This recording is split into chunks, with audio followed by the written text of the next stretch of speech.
Good evening. I'm Andrew Cunningham, and today I would like to take the time to introduce you to my mentor. My mentor was my mother. She taught me a lot in my younger years, and she influenced my life greatly. Most of you here, actually probably all of you here, and anybody online listening right now is going to never have met my mother. My mother died when I was 13 years old. But the things and the influences and the lessons she taught me when I was young have impacted me throughout all my years and have actually made me the man I am today. Three things she taught me that are the most important that I would like to be able to impart onto y'all or pass on to y'all or help y'all to teach someone else these things.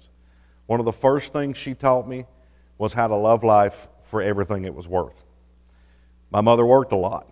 I went with her. I remember going with her and wallpapering houses and stuff and wallpapering doctor's office during the off hours and being up all the time and constantly working and doing and moving. But she taught me one thing about work that most people never teach their kids, and it was to love work. Even if it's something you don't enjoy doing. I've spent time digging ditches. I've run pipelines. My mama was a painter and a wallpaper. Most of you cringe the second I say wallpaper, but that's okay. That's what she did. We worked a lot, but we always had a fun time, and we always had a joyous time, regardless of where we was at. One of the second things she taught me was that everybody is worth something. No matter who they were, or no matter who she met. Not only did she wallpaper, and not only did she teach at the church, and she taught children at the church, she was also a home health nurse and an RN. Many years after she died, I would still run into people that would find out my name and realize, and they would say, "Hey, is Angela your mother?" And I'd say, "Yes." And always some kind act or something that she did for somebody, simple things that she made me realize impacted people's lives greatly. Something as simple as buying a pillow for an elderly patient that didn't have the money to buy it for themselves, or going and checking on them when she didn't have to because she wasn't getting paid to do it, just to make sure they're okay. She treated everyone the same, and she treated everyone with respect. One of the third things she taught me was to trust God completely. My mother was scared of dying. And she told me one day that she had prayed, and she'd been praying for many years, for God to take away her fear of death.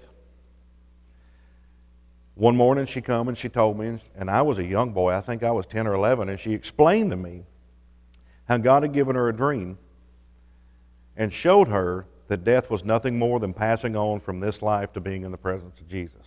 In the dream, she gets shot, and she says she laid down and she just went to sleep. She had always told me, even as a young boy, that she would die, and it would be before she was 40, and it would be a car accident or a heart attack.